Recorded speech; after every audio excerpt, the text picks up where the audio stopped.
నమస్తే friends, welcome back to Ratna life style. ముందుగా ఈరోజు రెసిపీ ఏంటో చూద్దామండి. వెజిటేబుల్స్తో వెజ్ ఫ్రైడ్ రైస్ ఎలా చేయాలో, ఎలా ప్రిపేర్ చేసుకోవాలో చూద్దాం. దానికి కావాల్సిన పదార్థాలు ఏంటో చూద్దాం.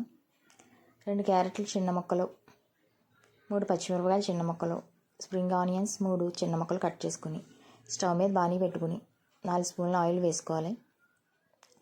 ఇష్టమైతే దీంట్లో నెయ్యి కూడా వేసుకోవచ్చు. 1 స్పూన్ నెయ్యి కూడా వేసుకుంటే బాగుంటుంది. నేనైతే వేయట్లేదు.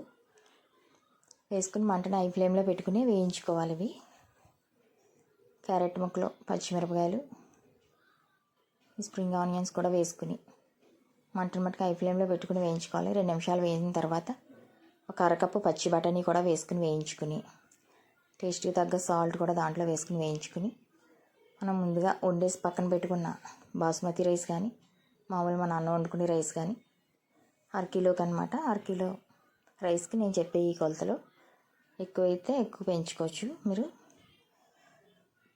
పచ్చి బఠానీ కూడా వేసుకుని వేయించేసుకుని దీంట్లో మసాలాలు కానీ అల్లం వెల్లుల్లి పేస్ట్ కానీ ఏం అవసరం లేదు.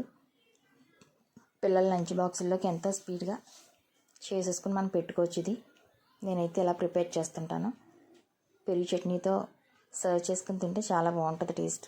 ఉత్తిదిగా మా పిల్లలు అయితే ఉత్తిది తినేస్తారు.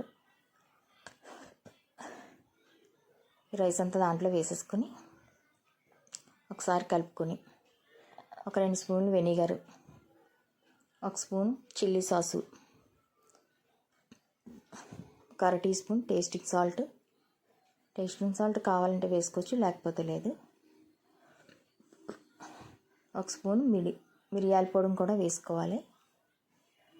మిరియాలు మిక్సీలో కొట్టేసి పొడిని చేసుకుని ఉంచుకుంటే మనం ఎప్పుడన్నా చేసుకున్నప్పుడు వేసుకునేది పనిచేస్తుంది. 1 స్పూన్ మిరియాల పొడిని కూడా వేసుకుని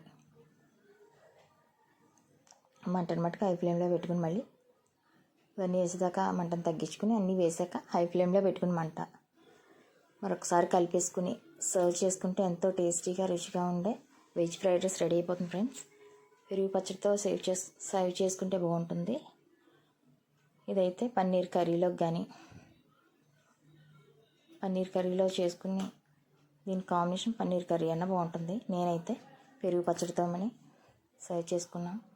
మీరు కూడా ట్రై చేసి మీకు ఎలా కుదిరిందో మాకు కామెంట్ చేయండి.